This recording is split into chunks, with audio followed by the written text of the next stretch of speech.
As we mentioned yesterday, the Larry Householder trial began in earnest with opening statements, and we'll be talking about that a good bit on Today in Ohio, the news podcast discussion from cleveland.com and The Plain Dealer.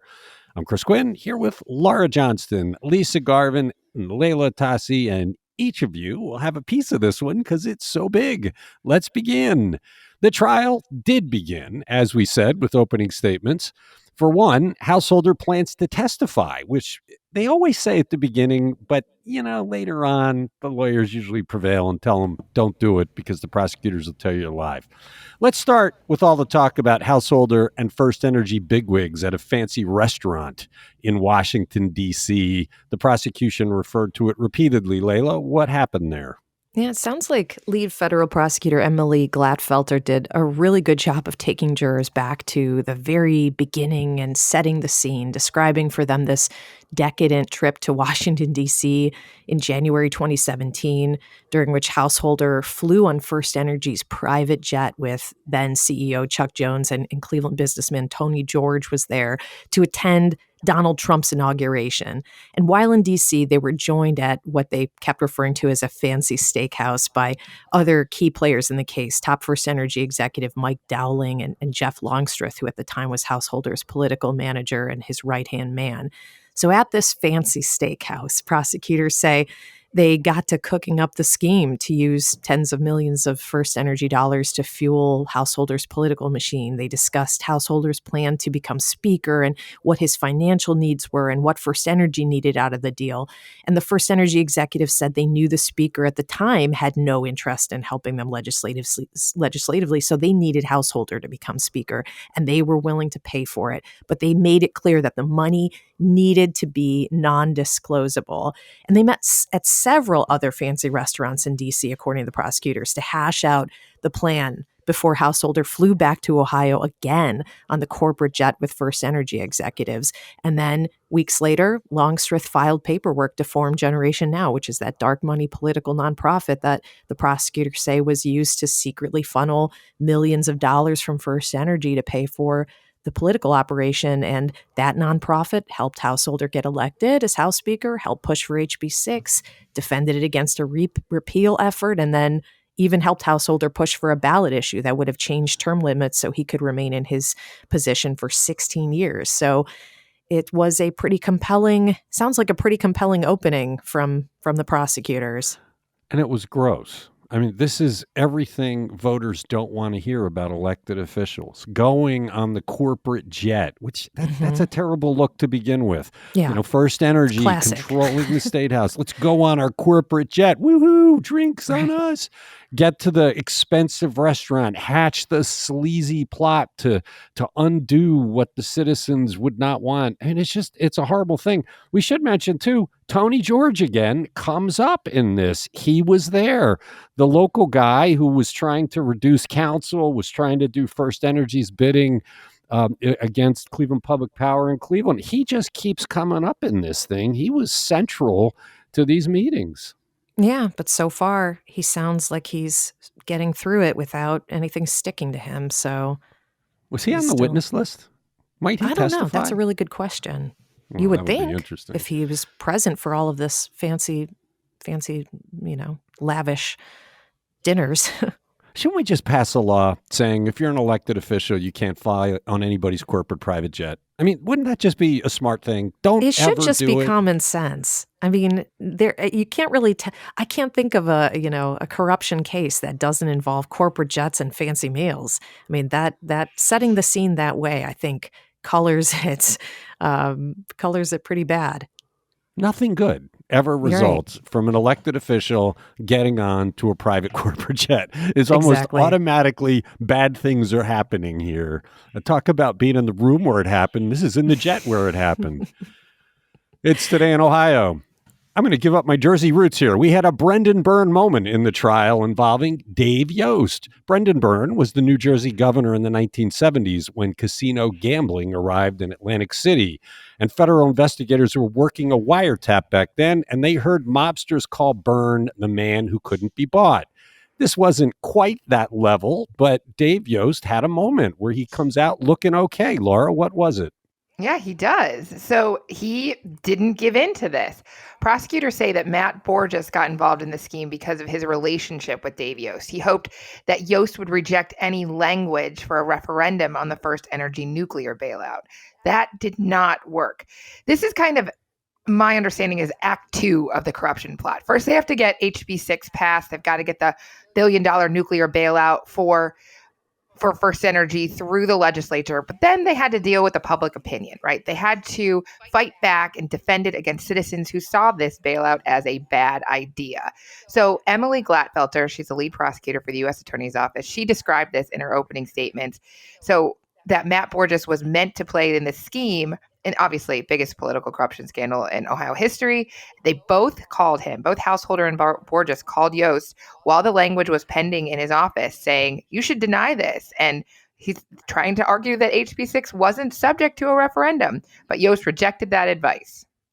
Well, again, sleazy, right? Because Yes. Borges is a close friend of Yost. So let's get him on our payroll and use his friendship to undo the public good. Sleazy, sleazy, sleazy. And look, I credit Dave Yost. He did the right thing, even though his friend was begging him to do something different. And now we have a good idea why Dave Yost is on the witness list.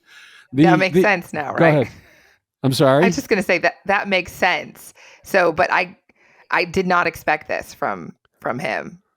Well, I look, I haven't ever seen a sign that Dave Yost would do anything sleazy. He had to rule on this question. He ruled on the rule of law. He did the right thing in spite of the pressure. It's probably not going to be easy for him to testify against somebody that's described as his good friend, but we'll count on him to tell the truth. Next, before Householder's defense attorneys even made their opening statement, the judge in the case let them have it. Lisa, it almost sounds like they're misbehaving frat boys. What was the judge upset about? Yeah, federal judge Timothy Black wasn't having it from Householder's attorneys.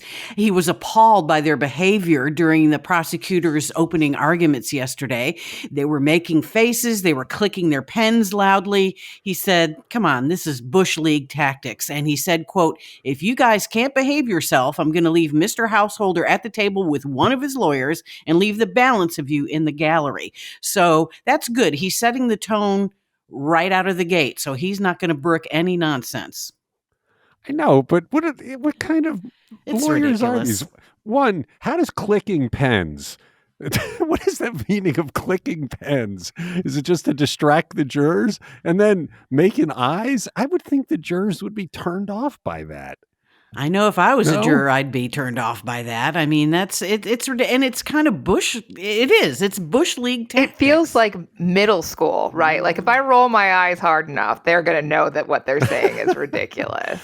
Layla, you covered courts for a while. Did you ever see this clicking pens tactic? No, and it's funny. I was just thinking that Stephen Bradley and Mark Marin, I have spent a lot of time watching them at trial because they were the counsel for Yazid Issa. Do you remember him? Oh, yeah.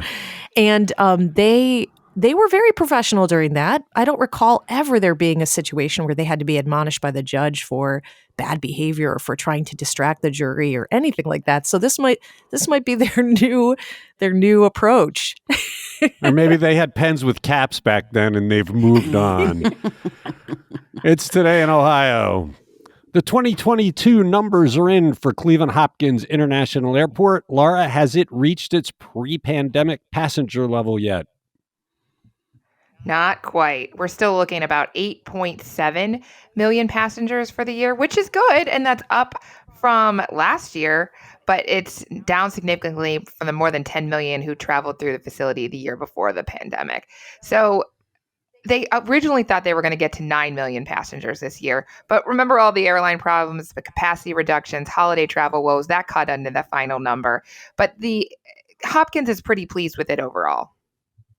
I was surprised by the ratio that the different airlines had. The United is still the leader, even though it has cut so far back. But then Right. airlines like Southwest and Frontier are way down on the list. Yeah, United had 26% of all Cleveland passengers. And you got to think that, I know we're not doing a lot of business travel, but United is not the cheapest airline for most flights, although they do have direct flights to some places. American Airlines was second busiest with 18%, Delta was third, Frontier was fourth, Southwest, which is pretty much all I fly, was fifth, Spirit sixth, JetBlue 2%, and Alaska has 1%. Yeah, but I had thought when the airport came back, after United cut back, that the bulk of the traffic now was families Leisure. and tourists who are doing what you do. They're looking for cheap airlines, but evidently business travel still trumps tourism travel. I mean, a lot of people think about it. United was continental. People might still feel some kind of loyalty to that, and they do fly they actually fly direct to San Francisco. So there are some places they go that it's hard to get on any other airline. But you're right, I was surprised by that. I mean, huge number compared to a lot of them. So nationwide, they're still, we're still pretty normal. That's down 12% from the record level in 2019. So it's not like Cleveland is doing worse than most places. And Akron, Canton, they were down 34% from 2019 levels, but 29% over last year. Over 2021. They're making a comeback too. And they're predicting they will hit the 10 million number this year. Yes. They think that'll be normal levels in 2023. All right. You're listening to Today in Ohio. Why is Cleveland City Council fighting with the mayor's office over who controls spending of casino revenue the city gets? The city is set up so that council approves the overall budget and policies, so they're already in control of the money. The mayor then carries out their will. Layla, it seems like council is trying to set up slush funds again. Yeah, in my humble opinion, that is what this sounds like. And here, I know, right? Here's the full scope of what's going on. City council and the administration divide millions of dollars in casino tax revenue, with council getting 15% of the money and the city getting the other 85%. And for council, that amounted to just under $2 million last year, and they divide that money evenly among council's 17 wards. But Councilman Richard Starr has proposed an ordinance that seeks to divide the casino tax revenue evenly between council and the administration from now on. That would give council an additional $5 million to spend as council members see fit. The argument is that their constituents are not being adequately served by the administration, and this money would be used to provide services that the administration is failing to provide. So during a council caucus on Monday, council members started to gripe with the city's finance chief, Ahmed Abanama, that the city is too slow to get money out the door once council approves spending on a certain project. And this is council's way of taking control of that. According to Courtney Astolfi, our City Hall reporter, she said tensions were really running high in the room. Abanama said this proposal would be fiscally irresponsible. And he argued that giving council this additional share of casino money would mean siphoning money from other important services. He said the cost of providing services is rising, and only twice in 20 years has the city's annual revenues exceeded expenses. In the other 18 years, the city had to sell off buildings and stuff like that to balance the budget. So basically, he's saying every penny of those millions in casino tax revenue is important. And he also pointed to city accounting that shows that actually council tends to drag its feet when it comes to spending their casino funds. He said that council had been sitting on about $6.6 million of the $16.8 million it had received since 2012. That's like 40%. And why would that be? Maybe to save up for a specific pet project, meanwhile holding that money kind of hostage. And Courtney said there was all kinds of rancor at the caucus table. Members were just refuting the numbers, accusing Abanama of dealing a low blow and putting this before the reporters. I mean, it just got really ugly. Well, but the council is way out of line on this. The slush fund movement started back when Mike White was mayor, and they got a windfall from workers' comp. And they passed a rule to give the money to each council person, which turned them into little fiefdoms. And it's not the way to do it. And then all the road paving money used to be divided evenly among the wards. And Frank Jackson as mayor and Kevin Kelly as council president ended that. It was we got to do where the needs are. We got to think of the city on the whole and stop treating this like 17 individual little villages. Council, to act like the city money is different than the council money is preposterous. If they have issues with programs, why aren't they giving examples? What isn't getting done that they think is too slow? Have hearings about that. They have that power and get it done. But giving each of them money, that no good comes of that. We've seen it with the county council. They have squandered Yeah. money left and right. And we've held the city council up as an example of how to conduct We business. have. And now Blaine Griffin and company want to go the slush fund route. It's pathetic. Yeah, I'll be honest with you, and I don't really see much of a difference between what city council is trying to do with this money and what county council has been doing with its ARPA discretionary funds. I mean, in both scenarios, we've got elected officials wanting to spend the money on pet projects in their ward or district, and that's a really slippery slope toward political patronage. And in It is city council's political. case, I mean, there's that added dimension in city council's case of, because council members are permitted to sit on their share of money for years and hoard it to save up for one giant pet project, that starves the ward for years. It's, it takes money away from the general fund. I mean, it's a terrible plan. And I'm surprised they don't see what county council has been through in terms of public opinion on this. Well, the other thing is there's no review. Basically, if they want to do something, they'll say, well, the whole council votes on it. No, they don't, because no council person will vote against the fellow council person's project for fear of having votes against theirs. So it puts people in charge of spending millions of dollars. That's not the way government is set up. This is a complete and wholesale violation of what is supposed to happen in this city. They set the spending priorities. They set the policy. The mayor carries them out. If the mayor's not doing it, call him in. Make him answer questions. They have that power. But giving these guys individual millions of dollars, that's crazy town. I couldn't believe. And Mike Polensek saying the honeymoon is over. Yeah, like right. We gave Justin Bibb a pass for the first year. We didn't watch him at all. Now we're going to watch him. It's just hokum. They're trying to get money in their pockets so they can go around and take care of people. Yeah, Polensek was criticizing the administration for poo-pooing this proposal while simultaneously pushing for wanting to set aside money to what's, known as participatory budgeting. Yeah, we're going to get to that one. So but, Polensek was like, you can't have it both ways. That money could be used for general fund needs. And that, it led to him being like, the honeymoon's over. I mean, it just seems like the relationship is fraying between council and Bibb. We'll get to that one in a moment. It's Today in Ohio. With Matt Dolan an announced opponent and taking no end of potshots already and incumbent Sherrod Brown, has Brown now taken an official step to show he plans to seek re-election as a U.S. Senator from Ohio? Lisa, what's he up to? Brown has hired a campaign manager for 2024. Her name is Rachel Petrie. She was a former communications aide back in his Senate office and was his media spokesperson for his 2018 campaign. She was also the deputy campaign manager for U.S. Senator Raphael Warnock's Georgia reelection, which, as we all know, was a very hard-fought and very closely watched Senate race where Herschel Walker lost, thank goodness. She's from Eastern Ohio. She's a Miami University alumni. She, as Brown said, she's a daughter of Eastern Ohio who understands the dignity of work and what it takes to win tough races. And this will be a tough race.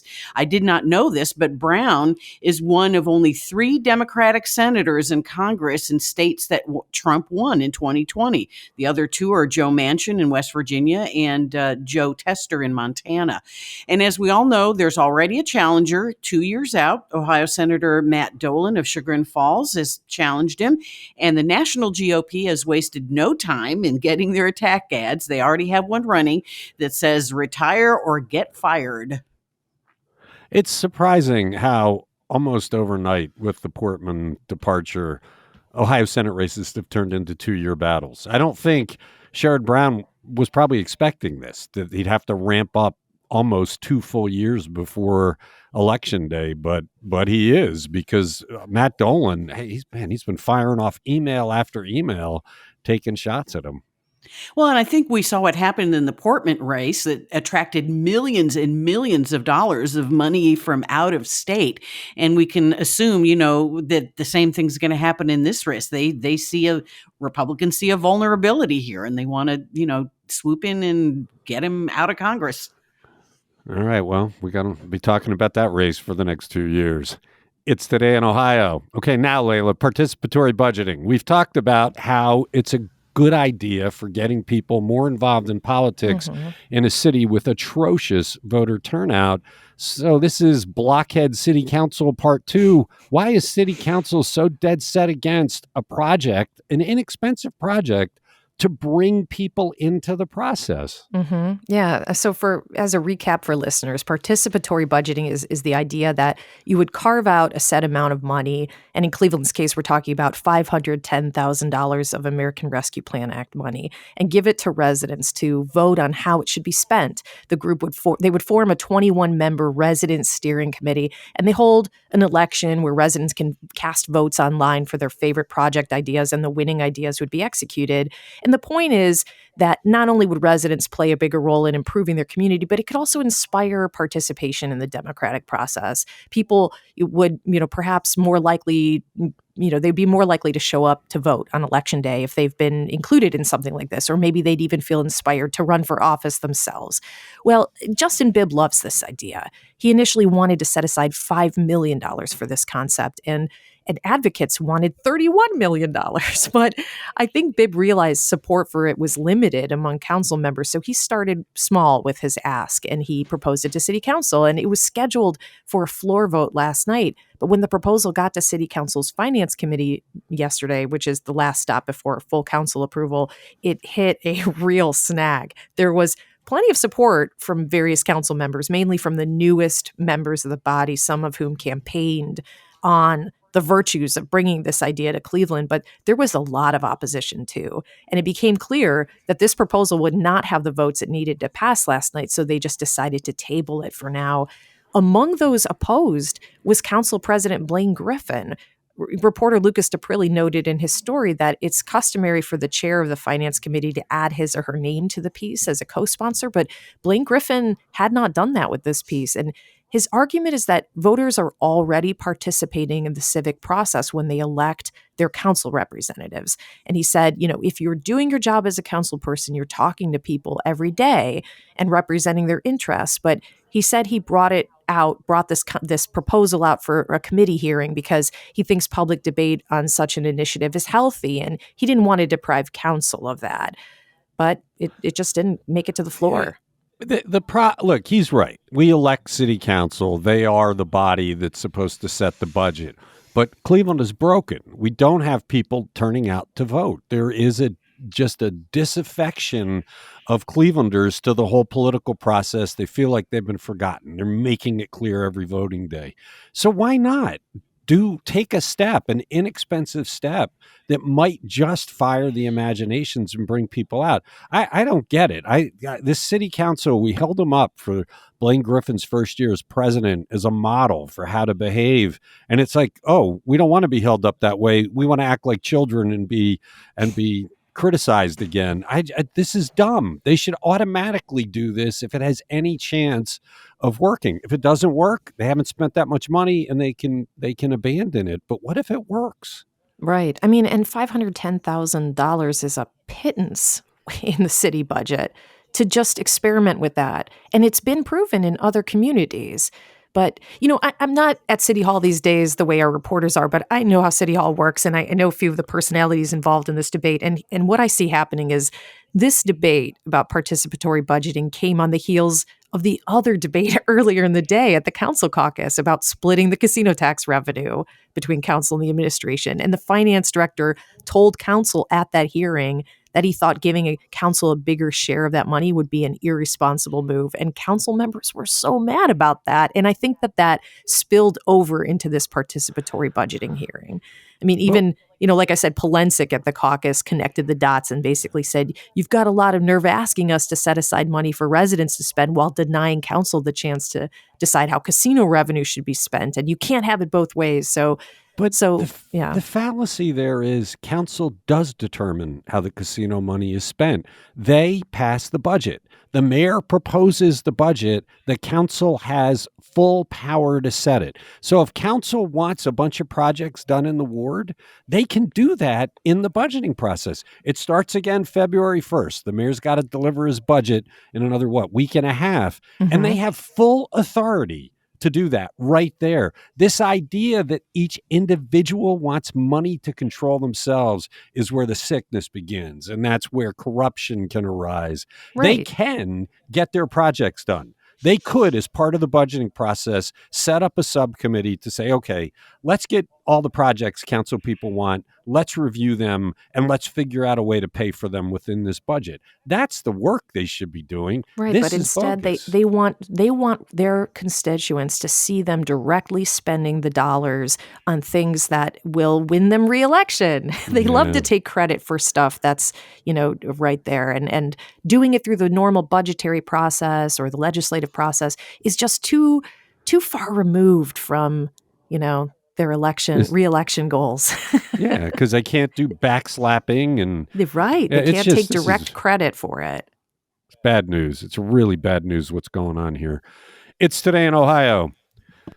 We know what the big numbers are for the coming cut in SNAP benefits, what we used to call food stamps. But Lisa, what will this mean to individual families? Yeah, just to recap, we talked last week on this podcast about how Cuyahoga County is losing $23 million a month in expanded COVID SNAP benefits at the end of February. And that affects 1 in 6 Cuyahoga County residents, about 212,000 people. And food bank advocates are saying this means a loss of about 54 million meals. So Caitlin Durbin talked to several people who have been affected by this, who are taking expanded COVID benefits that they will now lose. One of them was a 64-year-old colon cancer patient, Carrie Traylor. She said that her monthly SNAP benefits will go from $250 to $58 a month. She says she'll probably have to go from 3 meals a day to 2 and make other cuts as well. She also talked to a 26-year-old Latasia. She lost her SNAP benefits when her pay got raised just a couple of dollars to $14 an hour. So that put her over the threshold for SNAP benefits. And it was kind of cute. She was kind of, accepting of it. She says, well, I'm going to have to eat less and I'm going to have to accept more dinner dates now. So she's trying to be pragmatic about it. But food bank and hunger advocates are preparing, but they say they are not going to be able to fully meet the need. Chief Programs Officer for the food bank, Jessica Morgan, says SNAP provides 9 times as many meals that all 199 U.S. food banks do combined. So they just can't make that up. And they're saying, unfortunately, food pantries, which are supposed to be an emergency thing, they're actually becoming the sole source of groceries for many families. I don't know what the answer is because this was never viewed as permanent. This extra benefit was added to help people cope with the pandemic. And so 3 years in, 2.5 years in, it's not really in the budget to continue it forever. I just wonder how the county and the city and others with some ARPA dollars might respond if the food bank predictions are true when they do get overrun. Well, and Jessica Morgan was saying even with money that they're expecting to come this summer for the Cleveland Food Bank, it's still not going to be enough. And, this is a perfect storm because COVID, the worst of it may be over, but then inflation has just kept rising since then. So people are in a sticky situation. Okay. And you really see it in the price of eggs. You're listening to Today in Ohio. We talked about the airlines, but we also have numbers for last year for hotel occupancy in Greater Cleveland. And if the airport traffic isn't back, it's a good bet that hotel stays are not either. Laura, what are these numbers? Well, we're doing okay. So hotels in Cleveland throughout Ohio are recovering at a rate slightly better than the national average, at least by one metric of occupancy. And that measures, the percentage of hotel rooms that are full. It was 58% in the 6-county greater Cleveland region last year. That's up from 52% in 2021. Still down from the 2019 pre-pandemic number. That was 61%.